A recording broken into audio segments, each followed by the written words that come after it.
Although I'm afraid after everything that has been said so far, I cannot really add very much new insights. So I skipped off a lot of slides from my presentation, and I hope 2 or 3 will still add something new to the discussion.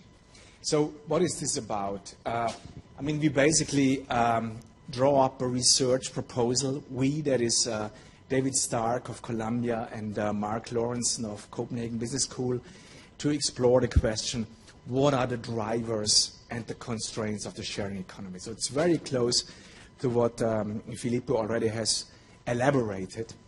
And you're going to hear a lot of resemblance with regard to the conceptual framework and the notions we employ. So, well, what are the prevalent explanations? Well, of course, there is this strong narrative of a societal megatrend. We are witnessing a shift towards post-capitalism, a new paradigm of value creation. A second one is focusing on technology and ubiquitous internet connectivity. And still a third one, and that, of course, is related to the name of, well, you all heard it before, the author of the Zero Marginal Cost Economy. So what are the shortcomings? And here I go back to the presentation we had at the very beginning of this conference. It's ahistoric. It's blind for antecedents. Sharing, of course, is nothing new. It dates back to really, literally, to the beginning of mankind, actually. And of course, there have been very prominent forms of sharing just decades ago, centuries ago, with the commons, for example, and in the agricultural context. We still live today. I mean, farmers sharing capital-intensive machinery. And these prevalent explanations are monological. That is to say, they are oblivious to interdependencies, and they are mostly deterministic. That is to say, the sharing economy is bound to happen. So what we are interested in is the frictions and ambiguities, again, the drivers and constraints. So these are the questions we are circling around at this workshop. Is this about post-capitalism or hyper-capitalism, exchange value or use value, or is this rather a traditional form of economic exchange or allocation just coming in a new form, or is this really a qualitatively new form of economic practice? Sorry. So again, starting off with this demarcation of traditional and more contemporary forms of sharing. Traditional sharing, like in the commons, was confined to communities, and it was policed and controlled by small local communities. There was no third party involved in this, policing, controlling, or sanctioning abuse of common sources. And then, of course, we have these peer-to-peer forms and the business-to-peer forms of contemporary sharing. And to come back to this question, what is actually new, and to the questions we already were touching upon at multiple instances this morning and this afternoon, well, traditional sharing was very much about community coherence. In the sharing economy, we have this strange mixture, and again, we heard a lot of empirical insights here, social, environmental values, and of course, also the intention to really make money out of it. The second one, and again, this will resemble with the presentation we just heard before, previously sharing was confined to small, stable communities. And what we see now is an extension into large crowds with a very thin relational structure and which are much more ephemeral. So it's about this sharing about amongst strangers. And finally, it was basically, in a traditional sense, a communitarian activity. And what we see now, it is turning more and more into a business activity. And this is, in a sense, the conceptual framework for our analysis. We try to understand the processes of valuation, the emergent forms of sociality, and potentially new forms of entrepreneurship. So let me start with a few hypotheses. And here, of course, the question is, how is trust produced or compensated for among strangers? And as geographers, we are particularly interested in the question, how do online and offline encounters blend? So that you first search for a partner to share with assets, then you have the act of actual sharing, of course, in a face-to-face environment. Then you go back to the online world in which you provide ratings and rankings. And our rather simplistic sort of hypotheses are, well, it's driven, the sharing economy is driven by these new forms or unprecedented levels of transparency, of accountability, and at the same time, it is constrained. It's constrained because more and more of these online rankings and ratings are turning into formulaic, bland accounts that actually do not really tell something about an authentic experience. So there is this inherent tension between, well, we have transparency and accountability, and yet at the same time, there is this learning process that people provide more and more formulaic and bland accounts, following a rather strategic calculus to improve their ranking. Well, with regard to entrepreneurship, how are personal belongings transformed into business assets? And this, in our view, is even more than a private asset, like a private property, a house, a car, a garden. These are personal belongings with a distinct history, with a distinct biography, with a distinct meaning for yourself. And how do we transform these sort of very personal sphere into a business asset? And, of course, what sort of business models evolve here? And driven, of course, is the development of the sharing economy by these new forms of networked entrepreneurship, and at the same time constrained by this inherent tension between crowd production, voluntary production for free. We provide the content with every time you hit the share button on Facebook, you provide content with every photo, with every video you're posting, you're providing content that is then turned into a business asset value by Facebook or any other sort of platform provider. And finally, how are these shared assets valuated, and what is the value of sharing? So it's not just about sharing belongings, but it's also about a sense of belonging. So, and this tension between belongings and belonging is alluded to in the third dimension. And we start from the assumption that, taking Thorsten Veblen's notion of conspicuous consumption on its head, there's some form of conspicuous non-consumption. You derive a value by demonstrating to the world, to your community, to your network, to your neighbors. You're not one of the cynical consumerist materialists, but you're driving around with a Drive Now BMW or with a smart provided by Daimler. You're really demonstrating it to the world. And this demonstration effect is a value for you. You're demonstrating you're this sort of new avant-garde of non-consumer, but sharer. And again, at the same time, we have, with regard to values, this inherent tension between communitarian values that are still alluded to in much of the corporate rhetoric and the actual business practices.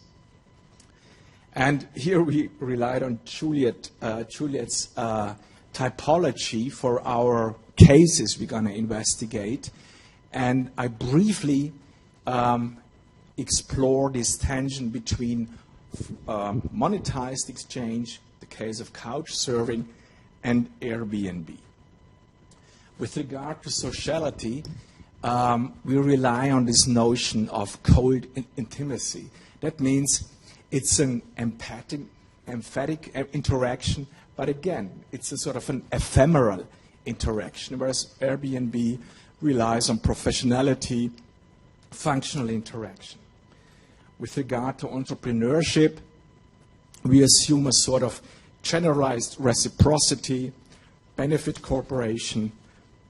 With regard to couch surfing, and on the side of Airbnb, well, really market relations, accountability, and it's a for-profit, of course. And eventually, with regard to our third conceptual dimension, couch surfing tries to mobilize this notion. It's much more about use value. We are not tourists. We are really seeking authentic experience with locals, whereas Airbnb has much more to do with a sort of a straightforward notion of exchange value. It's about personal services and revenues.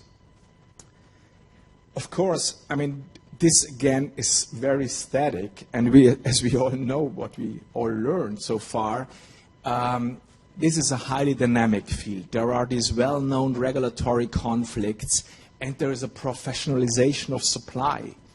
That is, people are learning. So they really professionalize supply, they professionalize demand, they turn into sort of, sometimes at least, straightforward companies. And there's a whole ecology of service spin-offs. I mean, it has been mentioned in the presentations before. If you don't want to interact with your Airbnb host, you just can employ any other forms of indirect interaction. There's a cleaning company that does the cleaning after the host has left. There might be another company who is handing over the key, and so forth. And just as a vignette, this is the story of couch surfing, starting off with 2003, the foundation as a non-profit. And there was this historical date in 2006 when there was a sort of a major computer software breakdown.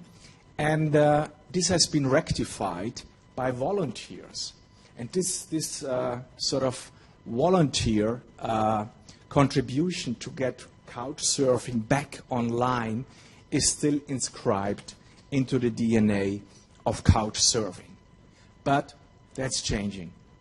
So we have this management change in 2011 and increased VC backing in 2011 and 2012. And it turns from a non-profit to a benefit and then to a profit corporation with all these ramifications we are aware of, that a lot of people feel betrayed because this noble notion of sharing in a non-monetized form with no platform provider in the background, they feel has been betrayed. So this is just a vignette to show how extremely dynamic the field is. And to conclude with a rather theatrical slide. So is sharing changing capitalism, or rather capitalism changes sharing? And of course, after all the accounts we heard so far, I think we all have a clear idea which one of these options might be more realistic. And I don't just mean that sort of evil platform providers are betraying this noble idea of sharing. But again, we heard about this preserved selection mechanisms when Airbnb hosts are selecting particular guests following the principle of homophily. Well, I prefer people who are like myself. So it's not just about the platform providers who turn this into a capitalist business. It's also the members of these communities. Thanks.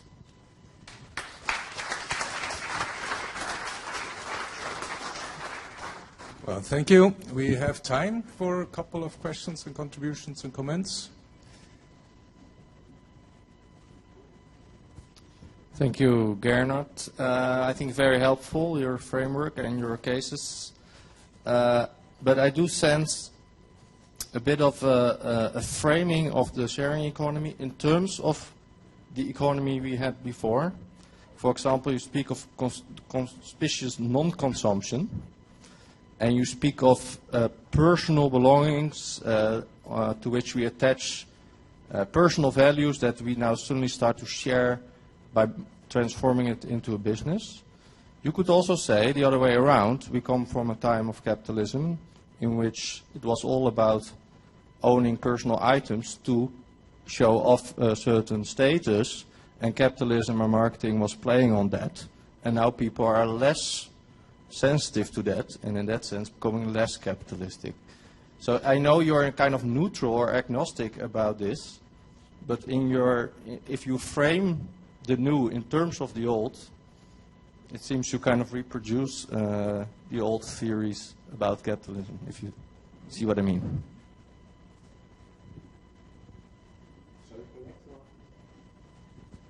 That's correct. Thanks very much. You mentioned homophily. I don't associate homophily with capitalism. I mean, the kind of homophily that you mentioned is just reactionary community. And I guess you need to make a distinction between conservative modes of community, which are explicitly exclusionary, and free markets, which are not exclusionary except according to money, and perhaps a progressive form of community. But in a way, the term community and homophily and capitalism are not necessarily, well, as you suggested. We have a third one?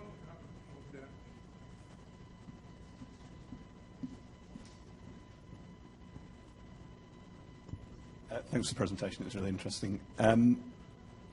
In the non-profit and voluntary sector literature, it's a well-established trend that non-profits become more business-like and business-like over time. So I guess my question is, do you have thoughts on why the sharing economy might be different and why we might not see these trends?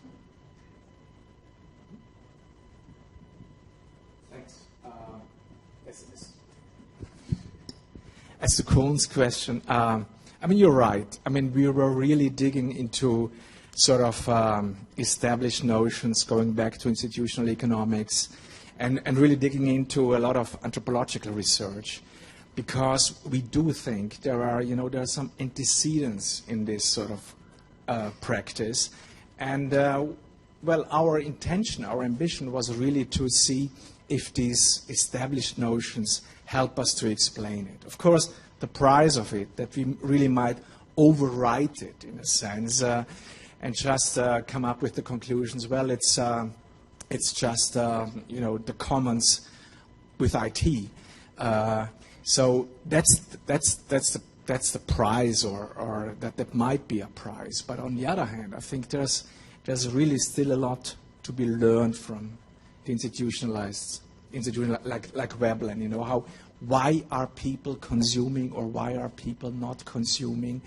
And how important is it to demonstrate that you're consuming or that you're not consuming? So we see the ambivalence in there, but we didn't, just start with a completely new terminology or a complete new set of concepts, but really explore to what extent these familiar theories still matter. With regard to homophily, there are so few quasi-laws in sociology, but one is homophily. In a sense, we're really almost like a natural tendency. We trust people who are like us. So I think it's not a matter of, conservative community or progressive community. I think it's really an inherent tendency in human behavior. We tend to trust people who have the same color of skin, who have the same socioeconomic background, and the like. So I think this cannot really be, skipped away with the notion of conservative community. I think it's just such a strong inherence or a strong inherent dynamics in our behavior. And we heard so many, anecdotal evidence of this. How Airbnb hosts are selecting their guests and the like. So, and the third one, which was about the professionalization of the non-profits. Yeah, I mean, we previously did a lot of research. We did some research on open source communities and user communities, and without implying this is a sort of again a natural tendency, but these communities get more and more professionalized in self-organization, and either the community turns itself into something more for profit, or you find spin-offs. The community might remain the same as a non-profit, non-monetized form of exchange, but you see this spin-off dynamics, coming out of this, because people learn, they reflect, they become more strategic. I'm sounding more like an economist, in a sense. It's the science of suspicion that we always try to get something out of it. But in our empirical research on open source, we also found that. Okay, Thanks very much. We would still have time for one question, if there is an urgent one, or two. Then it's finished, huh? I'll start back